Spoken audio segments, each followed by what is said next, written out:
하루의 말씀, 오늘은 마태복음 8장 23절에서 27절 말씀 가지고 함께 나눕니다. 성경 봉독합니다. 예수께서 배에 오르시니 제자들이 그를 따라갔다. 그런데 바다에 큰 풍랑이 일어나서 배가 물결에 막 뒤덮일 위험에 빠지게 되었다. 그런데 예수께서는 주무시고 계셨다. 제자들이 다가가서 예수를 깨우고서 말하였다.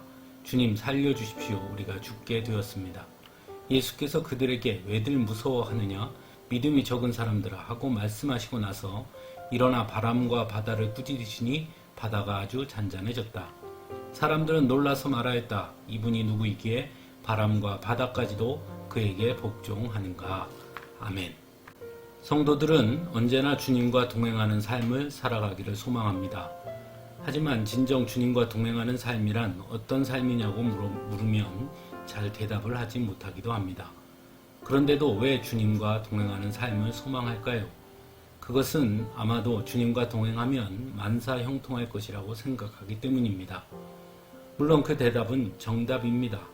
하지만 중요한 것은 성경이 말하는 만사형통과 우리가 생각하는 만사형통이 동일한 것이냐는 것이지요. 오늘 본문에는 예수님과 함께 배에 올라 바다를 항해하는 제자들의 모습이 등장합니다. 분명 그 배에는 예수님이 함께 계셨습니다. 즉 주님과 동행하고 있는 것이지요. 그런데 문제가 생깁니다. 바로 큰 풍랑이 일어났다는 것입니다. 단순한 풍랑이 아니라 배가 물결에 막 뒤덮일 위험에 빠지게 할 만큼 매우 큰 풍랑이었고 매우 위험한 지경에 이르렀습니다. 우리가 잘 아는 대로 제자들은 어부들이었습니다. 그것도 아주 능숙한 어부들이었습니다. 그럼에도 불구하고 그들이 제어하지 못할 만큼 큰 풍랑이 일어났습니다. 그들이 가진 기술과 경험으로도 어쩔 수 없는 위기가 닥친 것입니다.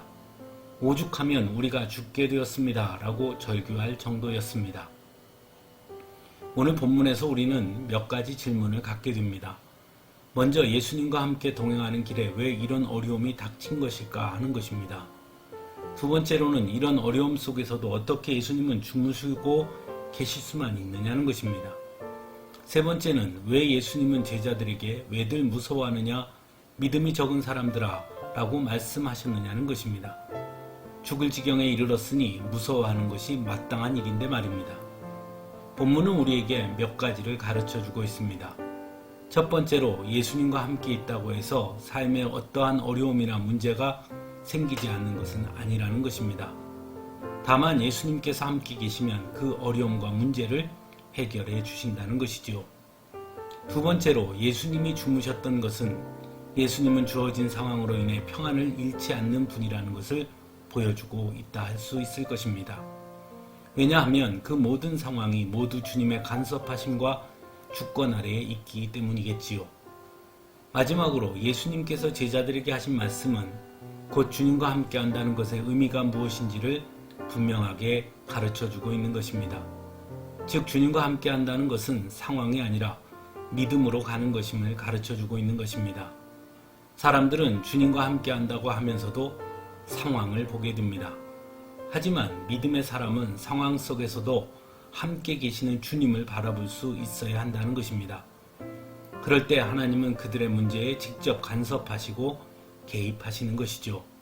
그래서 바람과 바다를 꾸짖고 잔잔케 하십니다. 사랑하는 성도 여러분, 주님과 동행한다는 것은 아무런 어려움이 없는 삶이 아닙니다. 주님과 동행한다는 것은 우리 앞에 닥치는 어려움과 문제들 앞에서도 흔들리지 아니하고 믿음으로 그 어려움과 문제들을 이기는 힘을 얻게 된다는 것입니다. 그런 의미에서 만사형통은 처음부터 문제가 생기지 않는 만사형통이 아니라 문제가 생겨도 주님과 함께함으로 모든 것이 형통케 될 것이라는 것을 말한다고 할 수 있습니다. 풍랑으로 인해 배가 목숨이 위급한 상황에 놓였을 때 제자들 곁에 예수님이 계셨기에 그들은 예수님께 부르짖었고 예수님은 그들의 부르짖음에 응답하셨다는 것을 기억할 수 있어야 합니다. 그러므로 우리는 언제나 우리 곁에 계신 예수님의 그 함께 계심을 믿고 힘들고 어려운 상황이 주어지더라도 낙심하고 절망하고 두려워할 것이 아니라 우리 역시 예수님께 부르짖을 수 있어야 하는 것입니다. 그럴 때 예수님은 응답해 주십니다. 그리고 우리의 문제 앞에 직접 간섭하시고 개입하실 것입니다. 그것이 바로 믿음의 사람이 누리게 되는 가장 큰 축복인 것입니다. 함께 기도하겠습니다.